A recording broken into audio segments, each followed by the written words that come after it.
differences between Alzheimer's and normal aging. This is a concern I see a lot of, especially families who may be caring for somebody and thinking that things are happening in their memories. And as we age, we are going to have normal associated problems with our memory, and sometimes it takes longer to process information. We may experience word finding difficulties.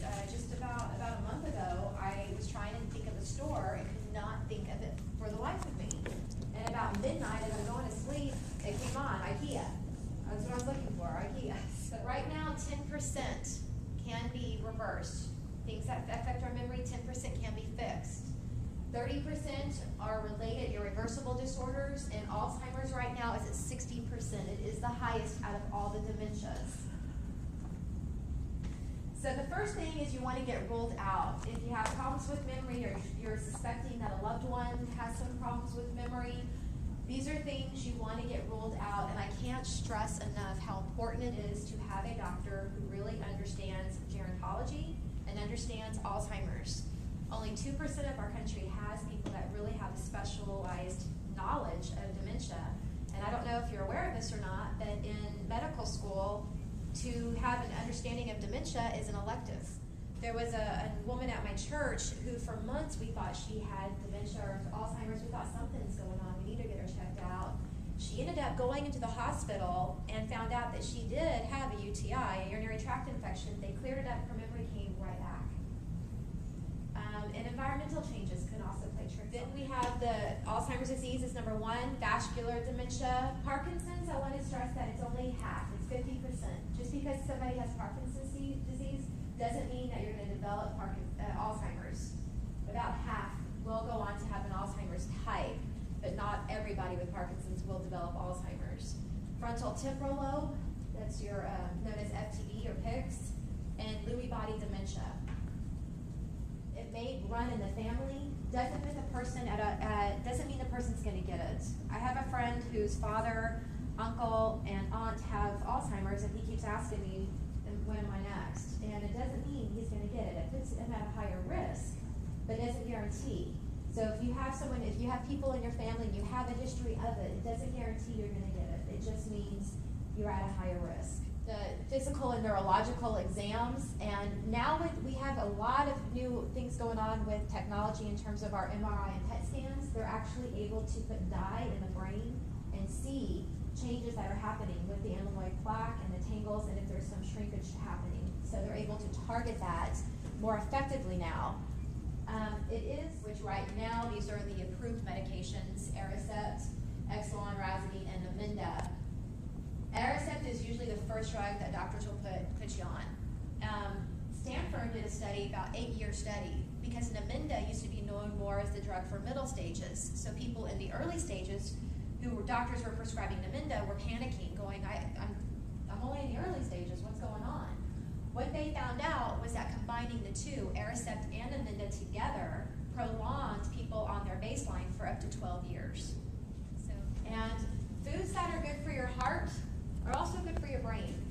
The Alzheimer's Association in California has been trying to work with the American Heart Association because there is such a link between the two. And so anytime you see the heart next to your menu or entrees or at the grocery store, it's good. It's also good for your brain. Antioxidants, very, very crucial for brain health. It helps ward off those free radicals, which are the bad things that we breathe and take into our bodies. The antioxidants help fight those off. And the darker skinned leafy vegetables and fruits, the darker the skin, the better. It's packed with those antioxidants, things like berries. What do you think, of course, is the best berry? What are the best berries? No, best berries. Blueberries. Blueberries. Blueberries are the richest in antioxidants, next to pomegranates. Pomegranates are also really good. Supplements, you really want to take your supplements that have the vitamin B12. There was actually an article that came out about a week ago all about B12. It's kind of validated the importance of it. Your C's and your E's, multivitamins, especially that have the folic acid in it. Of course, the best type of supplements is if you still are getting a rich diet and taking supplements on top. Just taking supplements alone aren't really going to do that much. You really need to get it from your foods on top of taking supplements. And you got to be careful with them. Next thing is exercising.